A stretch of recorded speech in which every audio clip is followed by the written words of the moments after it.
The massive space station called Harmonious Accord hung against the backdrop of stars like a silver flower in bloom. Its 6 petal-shaped sections extended from a central hub, each one housing representatives from different worlds across the galaxy. Today, the station was busier than usual. The first major peace talks since humanity joined the Galactic Concordat were about to begin. Ambassador Elizabeth Warren stood at the viewport of the human transport ship, watching as they approached the station. At 62, she had spent most of her life in diplomatic service on Earth. Never in her wildest dreams had she imagined representing humanity among the stars. She straightened her navy blue uniform jacket and touched the silver pin that marked her as Earth's official representative. Impressive, isn't it? Lieutenant Commander Jack Sullivan joined her at the window. His military posture never seemed to relax, even after the 3-week journey from Earth. Hard to believe 17 different species built this together. 18 now, Elizabeth corrected him. Though our contribution was mainly symbolic. Most of the station was complete before we achieved faster-than-light travel. The ship docked with a gentle bump. Elizabeth turned to face her small team. Besides Jack, there was Dr. Olivia Martinez, a brilliant exobiologist with warm brown eyes and a quick smile. She had been studying alien psychology for 15 years, but had never met a non-human in person until 3 months ago. Next to her stood Gregory Daniels, their security officer. The former Marine had said maybe 20 words the entire journey, but his watchful eyes missed nothing. "Remember," Elizabeth said, "we're not just representing Earth here. We're being evaluated. Humanity is the new kid in school and first impressions matter. The Vexori and Ashkar have been fighting over border territories for decades. We're here to help broker peace, not complicate things." The team nodded.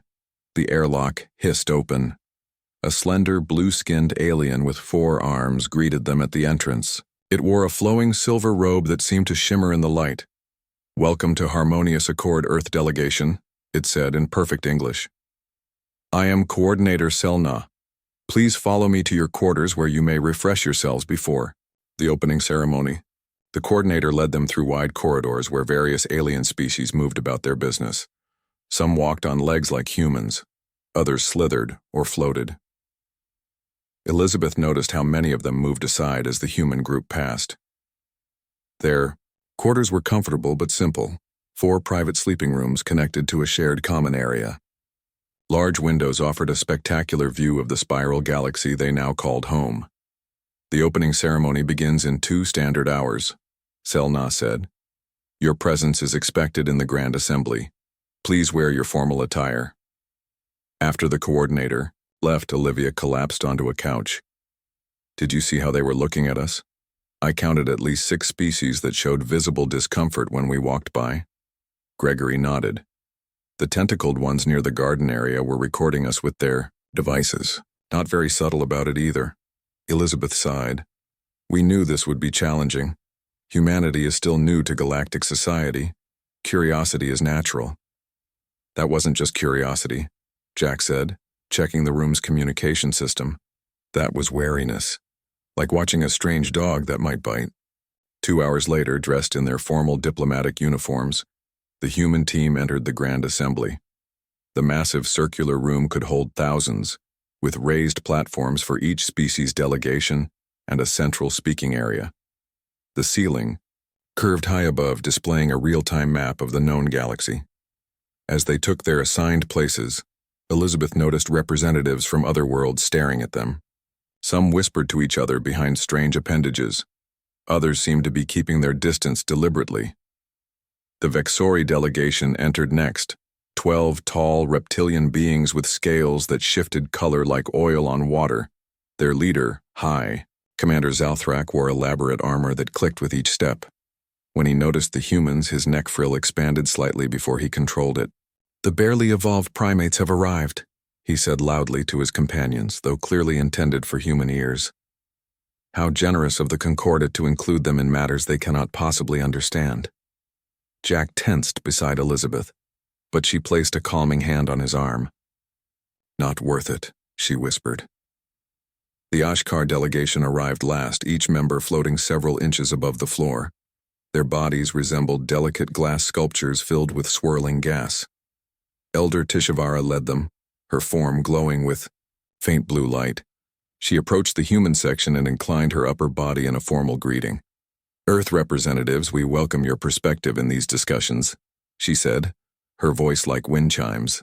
"Though young, your species may offer unique insights." Elizabeth bowed in return. "We are honored to participate, Elder Tishavara. Earth hopes to contribute positively to the peace process." The elder's glow flickered briefly. "Indeed, your reputation precedes you." Before Elizabeth could ask what that meant, the ceremony began. Coordinator Sel Na called the assembly to order. Representatives from all 18 species took turns offering formal greetings. When it was humanity's turn, Elizabeth stepped forward. She had prepared a simple speech about cooperation and mutual understanding. As she spoke, she smiled warmly at the gathered delegates. Several gasped. 3 smaller aliens near the front backed away. Even Elder Tishavara's glow dimmed slightly. Elizabeth paused, confused. Had she said something wrong? She continued more carefully, finishing her remarks without further incident. After the ceremony, during the reception, Elizabeth noticed how other delegates avoided coming too close to the humans. When Olivia laughed at something Jack said, showing her teeth, a group of plant-like beings quickly moved to the opposite side of the room. "Something's not right," Gregory muttered, sipping a drink that had been certified safe for human consumption. "They're treating us like we're dangerous." Elizabeth watched as High Commander Zalthrak spoke with an aide, both of them glancing repeatedly at the humans. "I need to understand what's happening. Let's split up. Observe, interact respectfully, and we'll compare notes later." As the evening progressed, the pattern became clearer. When humans moved suddenly, aliens flinched. When they showed teeth, others backed away. Basic human behaviors seemed to cause anxiety among many species. Later, back in their quarters, the team shared their observations. "It's like they're afraid." "Of us?" Olivia said, pacing the common room. "But we've done nothing threatening." "Maybe it's not what we've done," Elizabeth said thoughtfully. "Maybe it's what we are." Gregory nodded. "Prey recognizes predators by instinct. Maybe something about humans triggers that response in these species." "Great," Jack sighed. "We came to help broker peace, and we're scaring everyone just by existing." Elizabeth looked out at the stars. "We need to be careful. The peace talks are already tense without us accidentally making things worse. Tomorrow, we'll need to modify our approach." She turned back to her team with determination. "Remember why we're here. Earth's future in the galactic community might depend on how we handle the next few days." Outside their quarters, 2 station security officers stood guard, their weapons not quite hidden. Not to protect the humans, Elizabeth realized, but to protect everyone else from them. The next morning, Elizabeth and her team gathered in their common room to prepare for the first official negotiation session. They had all slept poorly, troubled by the strange reactions they had received. "I did some research last night," Olivia said, tapping on her data tablet. "Based on the station's public database, humans are the only species in the Concordat that evolved as pursuit predators." Jack looked up from his breakfast. "What does that mean exactly?" "Most predator species in the galaxy evolved as ambush hunters. They hide and attack quickly. Humans are different. We chased our prey until it collapsed from exhaustion. We can sweat to cool down and keep running when other animals have to stop. This hunting style is extremely rare." Gregory nodded slowly. "So when we walk around, we're basically acting like the monster from a horror film that never stops coming." "Exactly," Olivia said. "And it gets worse. Our forward-facing eyes are a classic predator trait. Our tendency to show teeth when being friendly is seen as threatening by most species. Even our height and build are intimidating to many delegates." Elizabeth sighed. "We need to adjust our approach. Jack, try not to stand at military attention. Gregory, speak softly and move slowly. Olivia, maybe avoid laughing openly, and I'll try not to smile too widely." They entered the main negotiation chamber, a large oval room with a massive table in the center. Representatives from both the Vexori and Ashkar delegations were already seated, along with observers from other concordant species. The humans took their assigned seats, conscious of their movements. Elizabeth noticed several delegates shifting uncomfortably as the humans settled in. Coordinator Selna opened the proceedings. Today we address the disputed territories in the Mirasol system. The Vexori Dominion claims historic rights to these planets, while the Ashkar Republic cites their development efforts. Each side will present their case. High Commander Zalthrak rose first. His neck frill expanded fully as he spoke, scales shifting to aggressive red patterns. The Mirasol system has been Vexori territory for 12 generations. The Ashkar only became interested after we discovered valuable mineral deposits. Their so-called development is nothing but resource theft. Elder Tishavara floated higher, her gaseous form swirling with agitation. The Vexori abandoned these planets centuries ago. We have spent decades nurturing these worlds, establishing colonies, and improving the environmental conditions. The minerals were discovered by our scientists, not yours. As the argument heated up, Jack started drumming his fingers on the table without thinking. The soft tapping sound caused 3 nearby delegates to activate their personal shields, shimmering, blue bubbles that surrounded them completely. Jack immediately stopped, placing his hands flat on the table. "My apologies," he said quietly. The Vexori commander turned toward him. "Does the human delegation find our serious territorial dispute amusing?" "Not at all," Elizabeth said carefully. Lieutenant Commander Sullivan meant no disrespect. The discussions continued, growing increasingly tense. When a junior Ashkar delegate accused the Vexori of planning military bases in the system, Zalthrak slammed his clawed hand on the table. "Lies. The Ashkar are the ones who have been testing biological weapons on the 4th planet. We have done no such thing." Elder Tishavara's form darkened with anger. "Those are research stations for atmospheric improvement only." After 4 hours of accusations and counter-accusations, Coordinator Selna called a break. The delegates filed out to a large reception area where refreshments were available. The human team stuck together, noticing how other species kept their distance. Olivia spotted an opportunity when she saw a reptilian delegate standing alone near the food table. She approached carefully. "Excuse me, I'm Dr. Olivia Martinez from Earth. Might I ask your name?" The reptilian being turned, blinking large compound eyes. "I am Kree Talon, 3rd delegate of the Moro Confederacy. We are not directly involved in this conflict, merely observing." "Would you mind if I asked you something?" Olivia said, keeping her voice low and making sure not to show her teeth when speaking. "You may inquire. My team has noticed that many delegates seem uncomfortable around humans. We wish to understand why, so we can adjust our behavior appropriately." Kree Talon tilted his head. "You truly don't know?" His secondary eyelids flickered rapidly. "Your species displays nearly every evolutionary warning sign recognized across the galaxy." Gregory had joined them quietly. "Warning signs?" "Yes. You show your teeth as a social gesture, which for most species is a pure aggression display. Your endurance abilities, what you call sweating, resembles the hunting methods of the most feared predators in galactic history. Your eyes face forward like dedicated hunters rather than to the sides like most non-predatory species. Your bodies lack natural armor or defensive features, yet you engage in dangerous activities without hesitation." Kree Talon leaned closer. "Most concerning of all is your recorded history. We have studied your public databases. Most species that displayed even one of these traits became planetary dominators." Olivia exchanged shocked glances with Gregory. "We had no idea our basic biology would be so alarming." "Consider how you move," Kree Talon continued. "Most species have a natural caution, a hesitation before entering new spaces. Humans stride forward confidently, scanning continuously. It is the movement pattern of an apex hunter. When they returned to the negotiation table, the humans were much more conscious of their actions." Elizabeth made sure to move more slowly. Jack kept his hands visible and still. Olivia avoided direct eye contact with more nervous species. Gregory remained absolutely motionless unless he needed to move.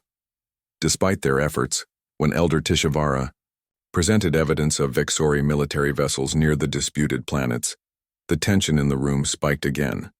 "These images prove the Vexori plan to seize the planets by force," she declared, her form pulsing with agitation. "Those ships were responding to Ashkar provocation," Zalthrak countered, standing to his full impressive height. "Show them the full sensor logs, not just selected images." As the two leaders argued, Olivia leaned forward to whisper something to Elizabeth. A Vexori delegate nearby flinched violently, knocking over their water container.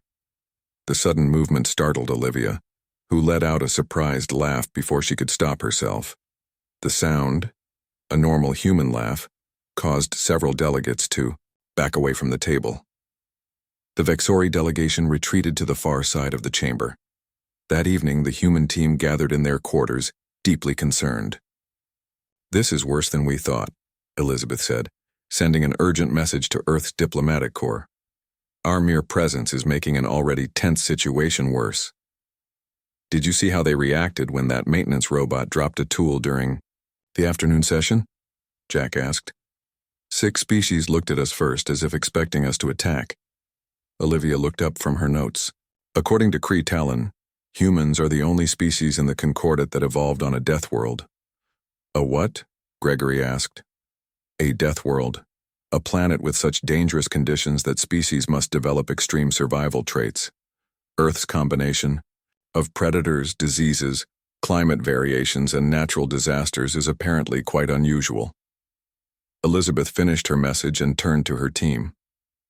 "We need a new approach.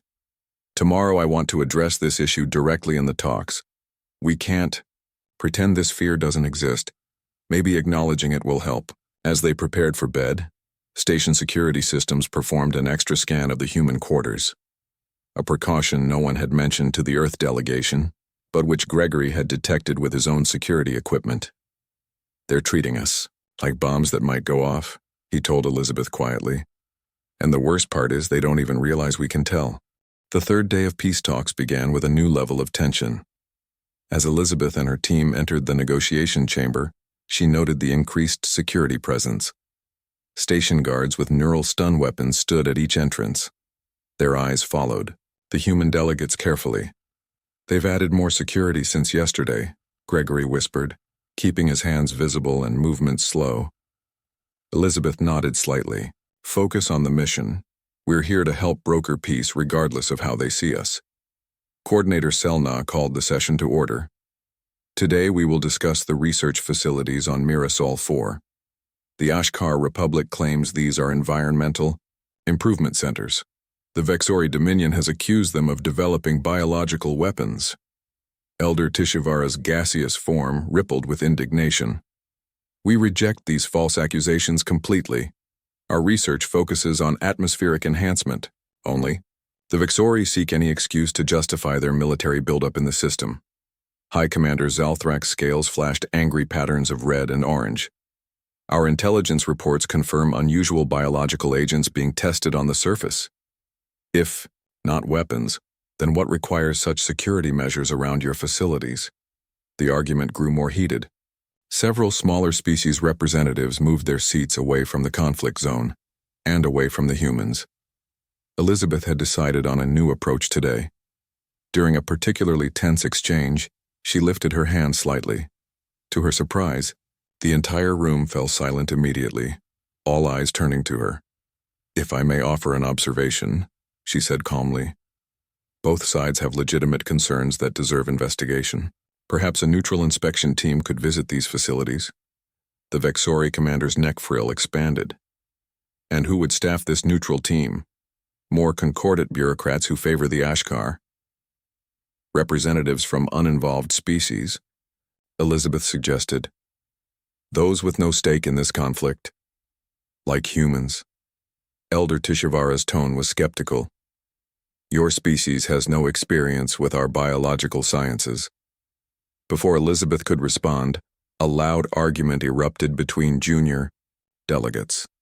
An Ashkar representative floated too close to a Vexori who pushed back with a scaled hand. As the shouting grew louder, Jack tensed in his seat, his military training making him alert to potential violence. His slight movement, simply sitting straighter, caused 3 species nearby to activate personal shields. Coordinator Selna intervened. "We will take a recess, 1 hour. When we return, I expect more professional behavior." As delegates filed out, a young Vexori representative stormed toward the exit, still shouting angrily at an Ashkar. Not watching where he was going, he collided directly with Olivia, who had risen from her seat. Instinctively, Olivia reached out and caught the Vexori before he could fall. Her human reflexes allowed her to move faster than most species could. Track. To her, it was a simple kindness, stopping someone from falling. The room froze. The Vexori in her grip went completely still, his scales turning pale with fear. Olivia immediately released him and stepped back. "I apologize. You were falling. I only meant to help." The Vexori backed away, joining his delegation. "High Commander." Zalthrak stepped forward, his posture aggressive. "This is unacceptable. The human physically assaulted our junior delegate. They have revealed their true nature." "That's absurd," Jack said, standing up. "Dr. Martinez prevented him from falling. She was helping." "We all saw the human's predatory speed," Zalthrak continued, addressing the room. "They can't help their instincts. They don't belong in peaceful negotiations." The humans found themselves at the center of a growing circle of angry and frightened delegates. Elizabeth tried to defuse the situation. "This is a misunderstanding. We apologize for any offense. The humans must be removed from these proceedings," Zalthrak demanded. "They are disruptive and physically threatening." Coordinator Selna looked uncomfortable. "An emergency session will convene in 1 hour to discuss this incident. Until then, all delegations should return to their quarters." Back in their rooms, the human team gathered in stunned silence. "This is ridiculous," Olivia said finally. "I stopped him from falling. How is that threatening?" "You moved faster than most species can," Gregory explained. "To them, it looked like a predator striking." Jack paced the room, his patience clearly at an end. "This whole thing is absurd. We're walking on eggshells while actual serious issues go unaddressed. Those 2 species are on the brink of war, and everyone's worried about whether humans smile with too many teeth." "We need to address this directly," Elizabeth decided. "At the emergency session, we need to confront their fears head-on." 1 hour later, they returned to the chamber. Every delegate was present, the atmosphere thick with tension. "Coordinator," Selna stood at the center. "The Vexori delegation has formally requested the removal of Earth representatives from these peace talks, citing safety concerns. Before we vote on this matter, Ambassador Warren has asked to speak." Elizabeth walked to the central platform, feeling every eye in the room on her.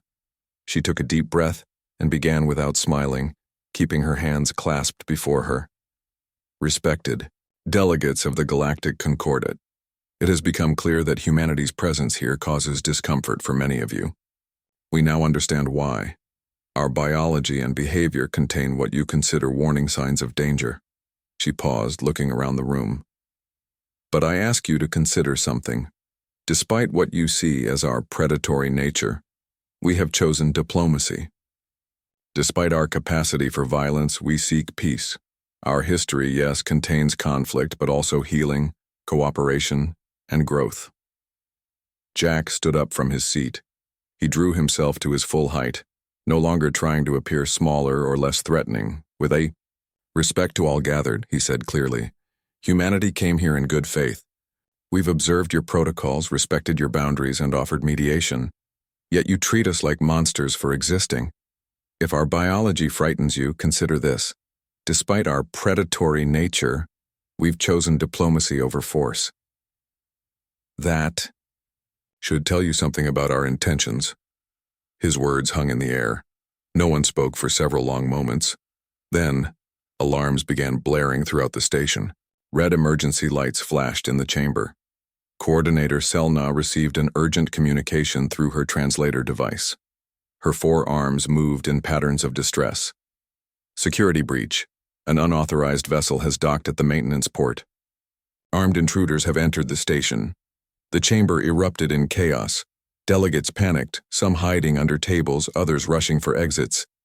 "The security systems are compromised," Selna announced, her voice strained. "Station guards report multiple armed attackers moving toward the diplomatic section. They appear to be mercenaries." The humans exchanged glances. Gregory checked his concealed sidearm while Jack assessed the room's defensible positions. "Who would attack a peace conference?" Olivia asked.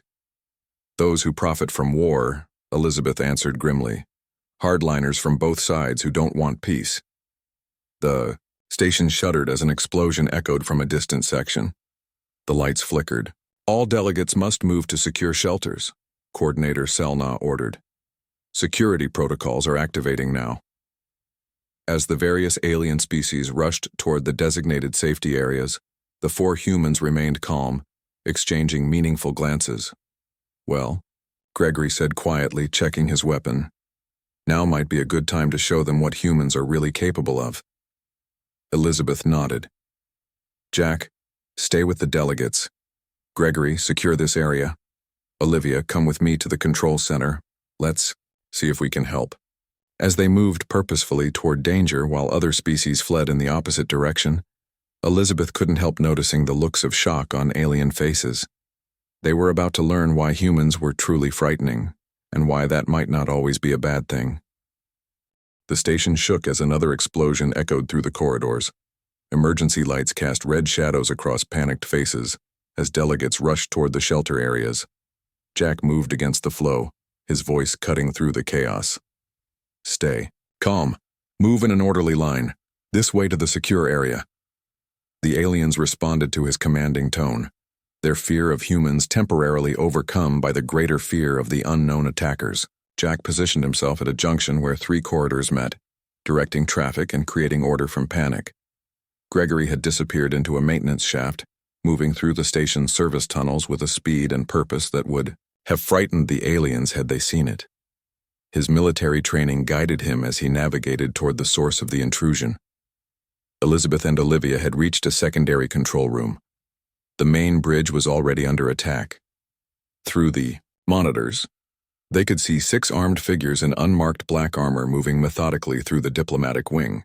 "They're hunting specific targets," Elizabeth observed, watching the pattern of movement. "This isn't random." Olivia accessed the station's internal communications. "This is Dr. Martinez in Control Room B.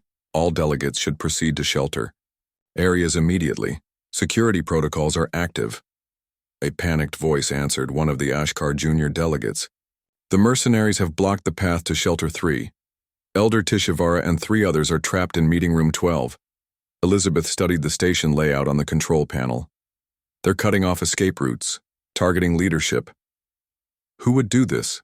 Olivia asked. "Hardliners who want the peace talks to fail," Elizabeth replied grimly. "If key diplomats from both sides are killed, there will be no one left who wants peace." She tapped into the security feed showing Meeting Room 12.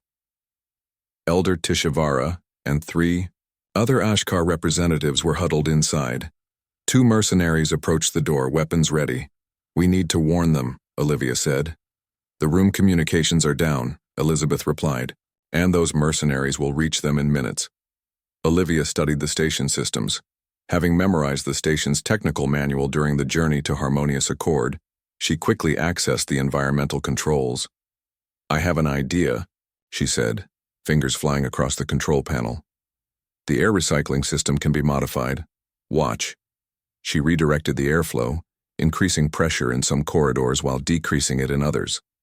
The mercenaries approaching Meeting Room 12 suddenly found themselves struggling against a powerful air current, like walking into a strong wind. "That will slow them down," Olivia said, "but we need to do more." Meanwhile, Gregory had located 2 station security officers pinned down by mercenary fire. He crawled forward through a ventilation duct, emerging behind the attackers. With swift, precise movements, he disarmed one and knocked the other unconscious before they could react. The security officers stared in shock at the human speed and efficiency. Gregory handed them the captured weapons. "2 down, but more ahead," he said. "Hamiso, can you tell me who they're targeting?" The officers exchanged glances. One answered, "They have a list. We saw them checking names, both Vexori and Ashkar leadership." Gregory nodded. They want to ensure the peace talks fail. Where's High Commander Zalthrak now? Shelter 1 with his senior staff. Is it secure? The officer hesitated. It should be, but these mercenaries have station access codes. They shouldn't have those. Inside help, Gregory concluded. Show me the fastest route to Shelter 1. In another part of the station, Jack had successfully guided most delegates to safety. As he checked a side corridor, he encountered 3 mercenaries cornering a group of minor delegates. With no weapon except his training, Jack moved forward. The mercenaries turned, raising their weapons. Jack was already in motion, using the zero-gravity combat techniques developed for space stations. He pushed off a wall, using momentum rather than strength, disarming the first attacker before the alien could fire. The second mercenary managed a shot that grazed Jack's arm. He ignored the burning pain, continuing his attack with a focus that shocked the watching delegates.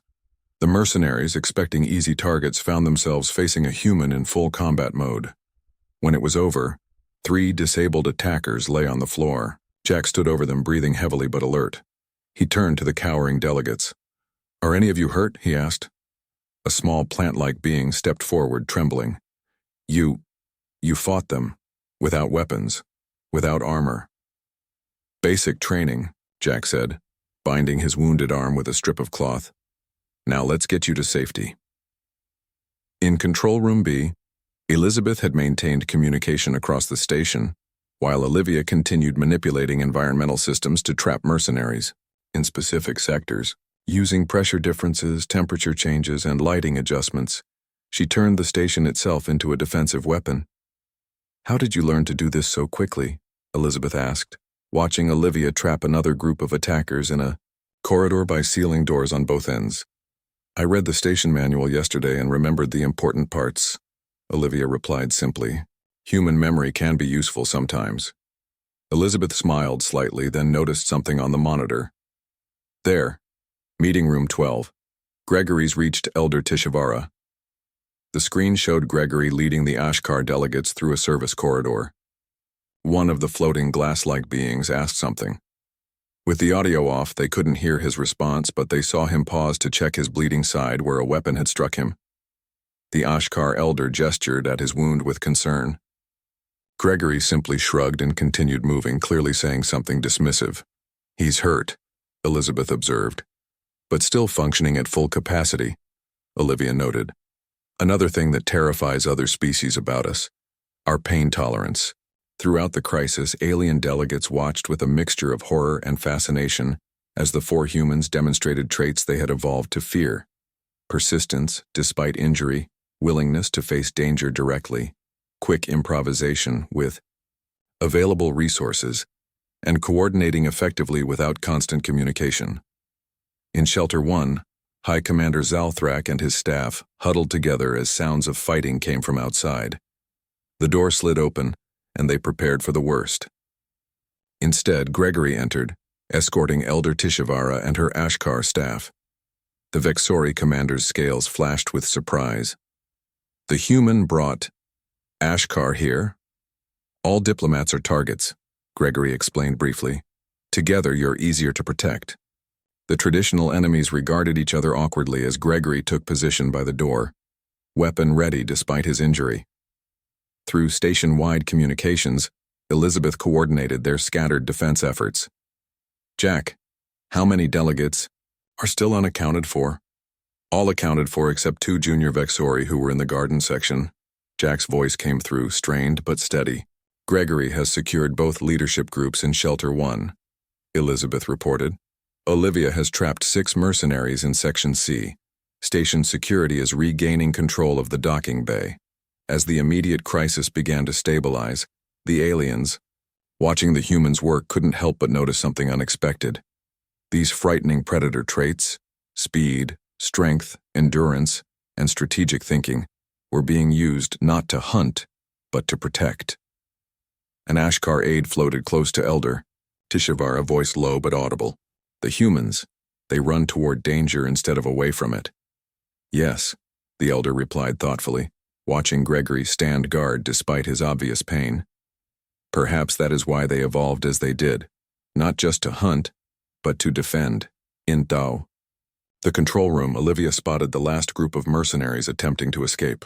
They're heading for their ship. Should we try to stop them? Elizabeth considered for a moment. No. Station security can handle it now.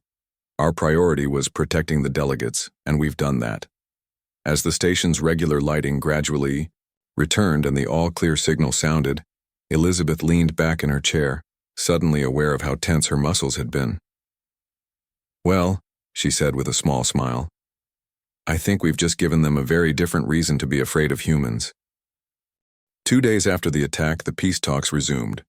The meeting chamber had been repaired, though some damage was still visible on the walls. The delegates gathered with a notably different atmosphere than before. The humans entered last, and something remarkable happened. The room fell silent as usual, but this time it wasn't from fear. Several delegates nodded respectfully. Others made small gestures of acknowledgement. No one moved away when the humans approached. Elizabeth took her seat, noting the change. Jack sat beside her, his wounded arm properly treated but still sore.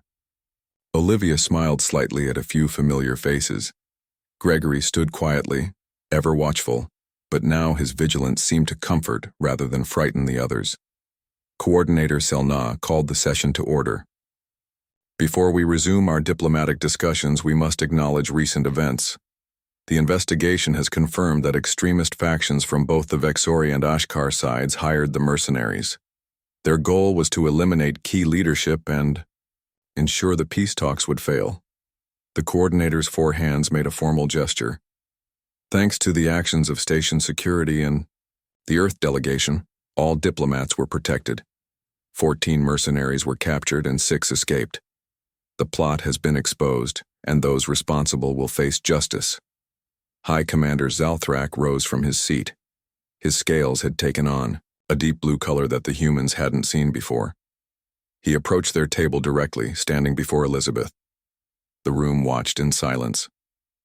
Ambassador Warren, he said formally, the Vexori Dominion extends its gratitude to Earth.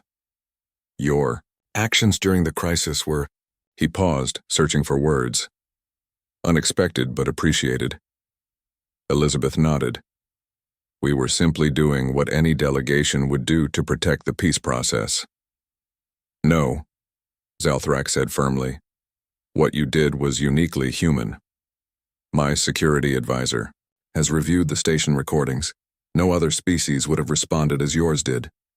Moving toward danger rather than away from it. He turned to Jack. Lieutenant Commander Sullivan protected 23 delegates from 3 different species, despite being injured. Jack shrugged. Basic training. Anyone would help in an emergency. Not anyone, Zalthrak countered. Most species are programmed. For self-preservation above all. You chose protection of others over your own safety. Elder Tishavara floated forward, her gaseous form now a calm blue. The Ashkar Republic joins in this recognition. Dr. Martinez's quick thinking saved many lives, including my own, and Officer Daniels escorted my staff through dangerous areas despite his own injuries. Olivia smiled, careful not to show too many teeth. I'm just glad I remembered the station manual. That too is remarkable, Elder Tishavara noted. Your memory capacity and application of knowledge under pressure is impressive. Gregory simply nodded in acknowledgement of the praise, saying nothing. Perhaps, the Ashkar elder continued, we misjudged humanity's purpose in the galaxy. What we feared as predatory traits served to protect this gathering. Your species uses its unsettling capabilities with discretion. Zalthrak's neck frill expanded slightly. For generations, our peoples have evolved away from aggression, viewing it as primitive. Yet, when faced with genuine threat, we found ourselves unable to respond effectively. There may be wisdom in maintaining certain primal capacities, as your species has done. The mood in the chamber had transformed. Where once the humans had been viewed with suspicion and fear, now they received curious, respectful glances. Several smaller species that had previously avoided them now moved their seats closer.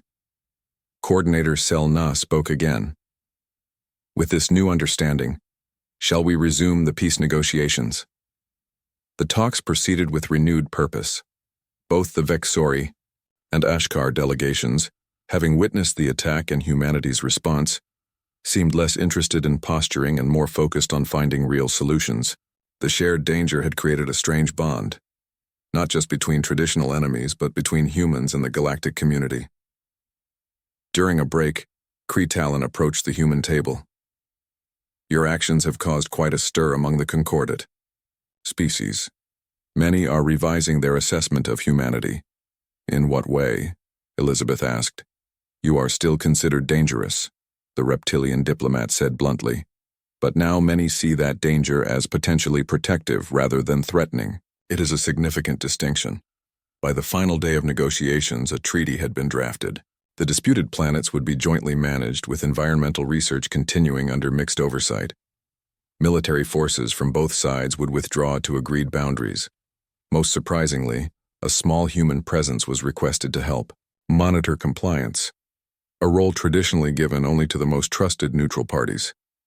As the formal signing ceremony concluded, Elizabeth delivered humanity's closing remarks. She stood tall, no longer trying to appear less intimidating. We came to these talks as newcomers, aware of our inexperience in galactic politics. We've since learned that our very nature can seem threatening to others. But these events have shown that traits evolved for survival can be channeled toward protection and peace. Humanity offers the galaxy not just our strength, but our commitment to using it responsibly. After the ceremony, as the human team prepared to return to their ship, they received a surprising communication. 12 species that had previously avoided contact with Earth now requested bilateral talks. Elizabeth reviewed the diplomatic language carefully. Well, that's interesting, she said to her team. They don't want to talk to us as equals, they want to discuss protection agreements. Jack laughed. So we came to make friends and accidentally became the galactic bodyguard?